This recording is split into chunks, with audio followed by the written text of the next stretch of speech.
kulanti waxaan wanaagsan daawaday ilhaantii meel ka saadaafada dunida ka joogtaan halkani waa shabakada caalamiga ee Jaracad News ugu horeyn adoo magaca ku bilaabay magacaygu waa xalal korigiisa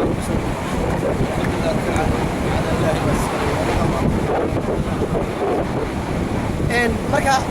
gobolka ka timaado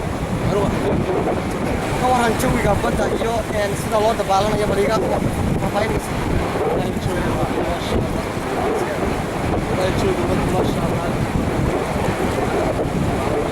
markana daawadayaal ku socda barnaamijkeena la magacaabay badda laale iyo boodhari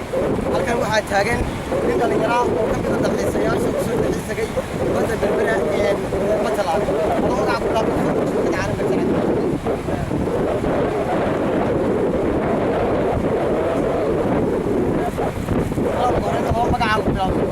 caalamka Jaracad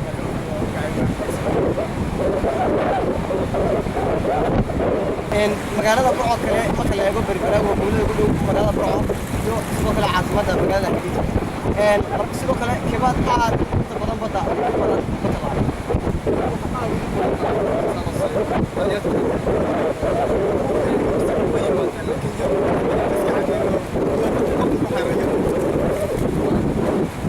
waayo daawadayaal aan ku socdo barnaamijkeena la magacaabay badda laale iyo boodhari markana waxaa dhinaca taagan wiil dhalinyaro ah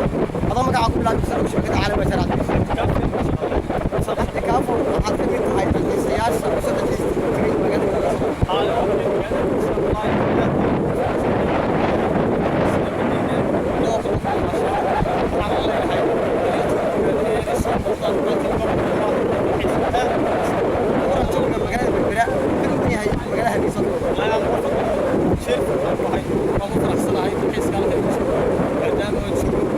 magaalada waxaan weli gudaha kaga jirnaa barnaamijkeeni la magacaabay badda laale iyo boodhari halkan waxaa taagan koox dhalinyaro ah oo u soo dalxiisay magaalada berbera ee gobolka saaxil ugu horey walaal lagu magaca ku bilaabay shabakada caalamiga Jaracad